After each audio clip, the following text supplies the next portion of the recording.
It's a fascinating study to study the idea of self-interest. But just make this note, all of us, have self-interest. The key is for it to be enlightened so that everybody wins and no one loses. Our first interest is to survive.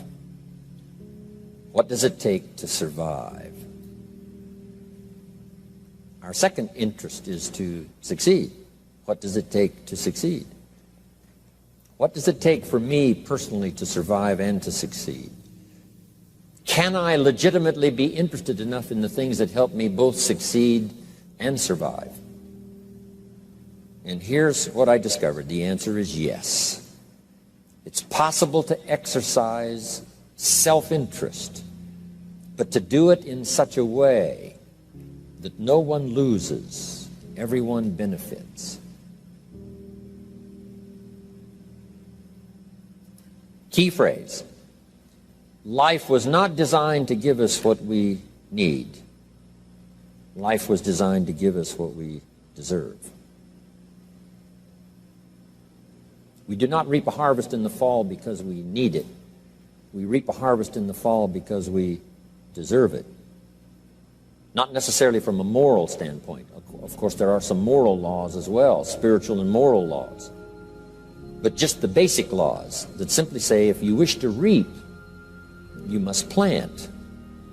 So jot this down. Reaping is reserved for the planters. And the reason they reap is because they deserve it.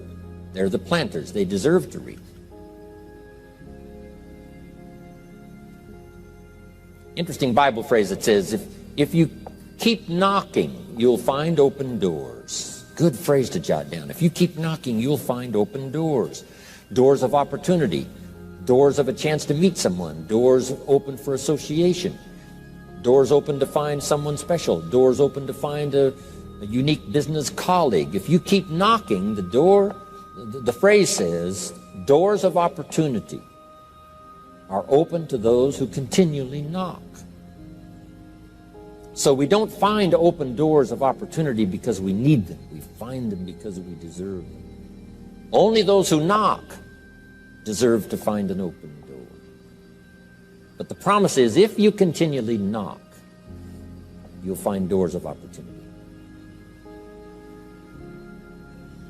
It says, if you search, you will find. So make the note, it's good. Finding is reserved for the searchers because they deserve it. Now, at first they may have needed it, but they now know that just needing it is not sufficient. But if they need it, now they must qualify for it. The reason why you're going to be blessed with good ideas this weekend is because you've come searching. You've gotten on an airplane to come searching. Got in your automobile to come searching. You got here searching. Now you're ready to receive. And for those who search, they will find answers. They will find plans, imagination to stir yourself into action for future benefit. So if you search, to find a good idea, you must go looking, go searching. You've got to go to church. You've got to go to class. You've got to go to the seminar. You've got to go to the library. You've got to go to the books if you wish to find. Rarely does a good idea interrupt you. Rarely. But if you will search, you will find. So we get not what we need, but we get what we deserve. It says if you ask, someone has an answer. If you keep asking, the answers belong to you, because by virtue of asking, you have qualified. So we don't get what we need, we get what we deserve. The mother on welfare should be taught in some small manner that hopefully she can begin deserving the welfare check. Not getting it because she needs it, but now starting to get it because she deserves it. If the welfare worker says to Mary, Mary, I brought a bucket of paint and a paintbrush, and the next time I come, if the door is painted and the fence here in front is painted, I give you the check for $450. Not that painting the door and painting the fence is worth $450. It's not worth that much, but it is the beginning of the process. So make that note. I want to begin the process of deserving. What would that be? What process should I begin engaging in to deserve good health, to deserve a good relationship, to deserve prosperity, to deserve an enterprise, to deserve the opportunity to build a city? What must I do to begin the process of deserving? So now the welfare worker comes back and the door is painted and the fence is painted, and now Mary gets the $450 to help take care of her children, not because she needs it, but because she's beginning to deserve it. Then the welfare worker thinks of some other project. She said, Mary, if these weeds are gone and this little garden is cultivated, when I come back, now that the door is painted and the fence is painted, if the weeds are gone and this little garden is cultivated, you get the $450. And step by step, a new life is emerging, learning the process of deserving it, not just needing. We teach our children at home, right? Child says, I need $10. So that language doesn't work here. There's plenty of money here, and the vaults are full. But to say I need $10 is not how you open the vault. So the child says what? Wow, how can I get that $10 that I need? So here's what they learn to say. How could I earn $10? Now the vault opens up. Now the money starts to flow. How could I earn $10? What could I do to earn the money? Not to get the money because you need it. Maybe you need the money. That's, all of us have needs. But here the key is to figure out how to open the vault, how to open the bank, how to open this unbelievable flow of resources to come our way. And here's the key: to deserve it, not to need it. You can't walk out to the field and say to the field, I need a crop. Here's what the field says. Here's what the ground says. Who is this clown that brings me his need but brings me no seed? So jot that down. Take your seed to the marketplace, not your need. Don't disclose your need to the marketplace, only your willingness. We'll talk about that a little later today. Because the marketplace is not interested in your need, but they are interested in your seed. They're interested in your willingness to work. They're interested in your disciplines. They're interested in your eagerness. They're interested in your vitality and your work ethic. That's what the marketplace is interested in. Not your need, but your seed. Okay. We get what we deserve. Old Testament God says, if you'll move toward me, I'll move toward you. See, that's how you get those occasions to meet God. You must make the move. God could say, you don't move, I don't move. You say, well, that's arbitrary. Well, when you're God, you can make it that way.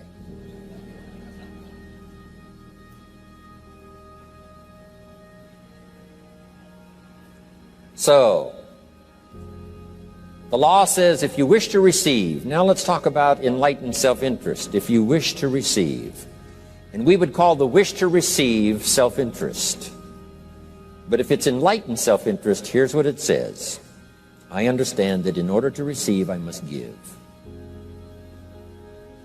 Receiving is reserved for those who give. Receiving is not reserved for those who need it. It's reserved for those who deserve it. We deserve the receiving by giving. In fact, there's an extraordinary phrase in this little context, and here's what it says. It's better to give than it is to receive. Now, the uneducated person would find that difficult to ponder. Why would it be better to give than it is to receive? So let me give you one of the better phrases for the day. Here it is.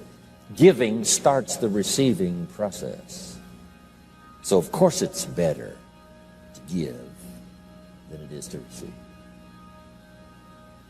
How much receiving do you wish?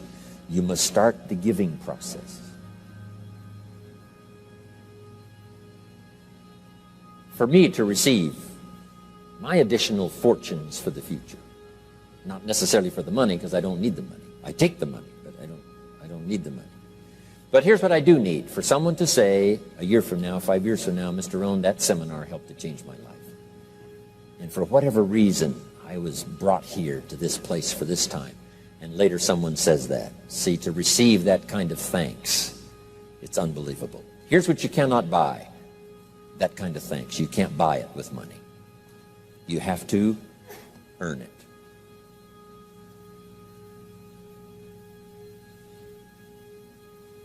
Now, let's expand a little further now. It's called the law of riches and wealth. In our own self-interest, if we wish to be rich and wealthy and prosperous and healthy and all the valuable things we can think of for the human experience, how could we get there? It's understanding the law of enlightened self-interest and the law of deserving. The question was asked in the Bible, how can we be great? What is the key to greatness? Great wealth, great return, great accolades, trophies to put on the mantle above the fireplace. How can we get great respect, great riches, great abundance for ourselves? How can we get that? And the answer was given, and here was the answer. Find a way to serve. Find a way to serve the many. So I paraphrase it to read this. Service to many leads to greatness. Service to many leads to greatness. Someone says, well, about the best I can do is take care of myself. That's okay. Self-care, has its own reward, but it's very limited. Somebody says, I can't be worried about other people's problems. I got enough problems of my own. That's okay. Self-defense is okay. Self-preservation is okay, but it has a very limited reward. If you wish to change that into abundance and prosperity and uniqueness, then here's what you must do. Help solve other people's problems. Help find answers for someone else, not just for yourself, but for someone else. And in that kind of service, you now begin the process of greatness.